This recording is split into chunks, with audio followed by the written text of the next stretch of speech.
John 7 verse 45 returns to the unfinished thread dangling from verse 32 when the Jewish religious leaders sent their police force to apprehend Jesus for the purpose of executing him. Those officers had returned to the chief priests and Pharisees empty-handed, and a reason for their dereliction of duty was demanded of them. Their one-sentence reply in verse 46 is so profound. It stops me in my tracks every time I read it. I simply find it impossible to move on from this verse without spending time enjoying, reflecting on, and personally responding to these moving words. Referring to Jesus, they said, "No man ever spoke like this man." During the years of my pastoral ministry, I had the privilege of serving many men and women employed in law enforcement. And one of the things I learned about these brave and dedicated public servants is that they're not easily impressed. They develop a healthy dose of skepticism in order to be effective at what they do. And this is especially true when it comes to what people say.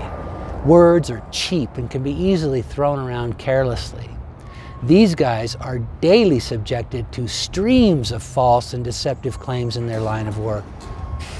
So they usually don't pay much attention to your talk until they see your walk. Deeds are the language that matters most to them. Another thing I've noted about these folks is their loyalty and commitment to their superiors. So the fact that the words of Jesus impacted these religious police so deeply that they were willing to disobey orders and defy the Jewish leaders is stunning.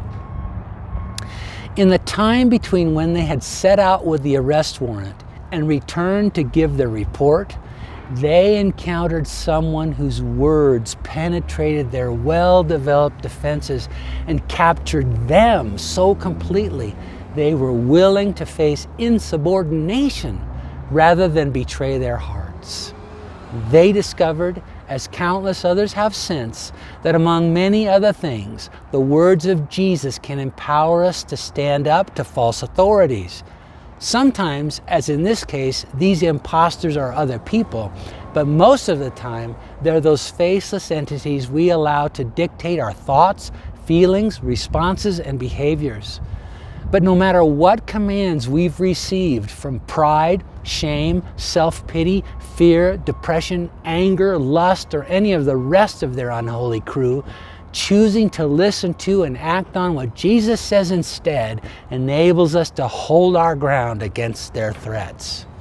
If you find yourself struggling under orders from one of these illegitimate voices today, here's what I suggest.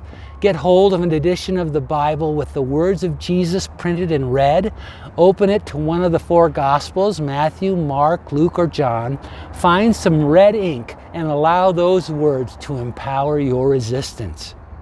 In fact, John 16:33 might be a good place to start. Jesus said, "These things I have spoken to you, that in me you may have peace. In the world you will have tribulation. But be of good cheer. I have overcome the world."